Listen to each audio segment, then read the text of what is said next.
Hello friends, welcome to my channel. இன்னைக்கு நம்ம calcium அப்புறம் அயன் கண்டென்ட் அதிகம் உள்ள ராகி அடை எப்படி பண்ணுறதுன்னு சொல்லி பார்க்கலாம்.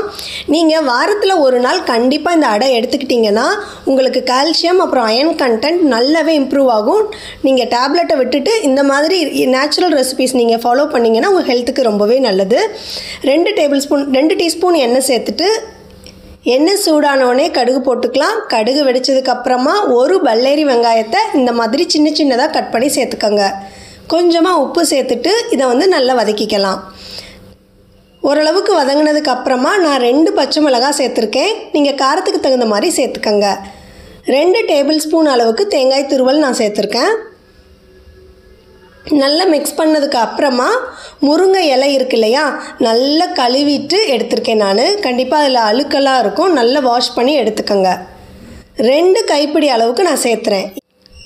அயன் கண்டென்ட் நிறைய வேணும் அப்படிங்கிறதுக்காக நான் நிறைய முருங்கைக்கீரை சேர்த்துறேன். சேர்த்துனாலும் இந்த டேஸ்ட் சூப்பராக இருக்குங்க. கண்டிப்பாக நீங்கள் ஒரு நாளாவது ட்ரை பண்ணி பாருங்கள். இந்த மாதிரி லைட்டாக 5 நிமிஷத்துலேயே வதங்கிடும். வதங்கினதுக்கு அப்புறமா அடுப்பை ஆஃப் பண்ணிவிட்டு கொஞ்சம் ஆற வச்சிடலாம். ஆறுனதுக்கு அப்புறமா 1 கப்பு நான் கேழ்வரகு மாவு எடுத்திருக்கேன். இதை லைட்டாக வறுத்துட்டு எடுத்திருக்கேன். வாசம் வர்ற வரையும் வறுத்துட்டு எடுத்திருக்கேன். 1/4 டீஸ்பூன் அளவுக்கு உப்பு சேர்த்துக்கலாம். சேர்த்துட்டு இது ஃபஸ்ட்டு கை வச்சு நல்லா பிசைஞ்சிக்கலாம். ஏன்னா முருங்கைக்கீரையில் ஈரப்பதம் இருக்கும், அதுக்காக தான். இப்போ கொஞ்சம் கொஞ்சமாக தண்ணி சேர்த்து நல்லா பிசைஞ்சிக்கலாம். தண்ணி ஒரே டைம் நிறைய சேர்த்துறாதீங்க, கொஞ்சம் கொஞ்சமாக அளவு பார்த்து சேர்த்துக்கங்க. நம்ம சப்பாத்தி மாவு பிசைவோம் இல்லையா, அந்த மாதிரி பிசைஞ்சிக்கலாம்.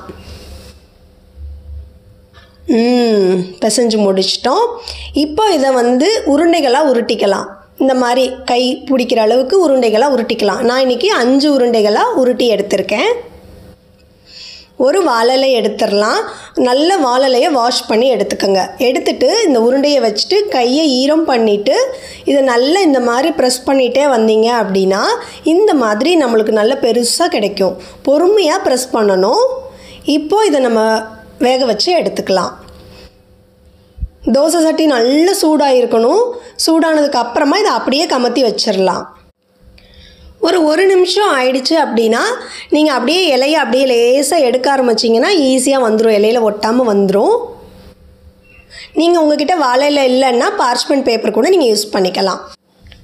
தோசை கரண்டி வச்சு லைட்டாக ஹோல் போட்டு விட்டுட்டு நம்ம எண்ணெய் அப்ளை பண்ணிக்கலாம். இது நார்மலாக தோசைக்கு ஊற்றுற எண்ணெய் விட இது கொஞ்சம் அதிகம் எடுத்துக்கும். நல்ல குக்கான உடனே திருப்பி போட்டுக்கலாம். அடை வெந்துட்டு இருக்கப்பவே மீதி இருக்க உருண்டைகளை அடைகளாக நல்லா தட்டி வச்சுக்கலாம். இப்போ அடை நல்லா குக் ஆகிடுச்சு. நல்லா 2 பக்கமும் பார்த்துட்டு குக்கானதுக்கப்புறம் எடுத்துடலாம். ஓகே, இந்த வீடியோ பிடிச்சிருந்தா கண்டிப்பாக வீடியோவை லைக் பண்ணுங்கள். நீங்கள் செஞ்சு பார்த்துட்டு கண்டிப்பாக கமெண்ட் ஷேர் பண்ணுங்கள். என் சேனல் சப்ஸ்கிரைப் பண்ணாதவங்க கண்டிப்பாக சேனலை சப்ஸ்கிரைப் பண்ணுங்கள். ஓகே, நெக்ஸ்ட் வீடியோவில் பார்க்கலாம். பாய்.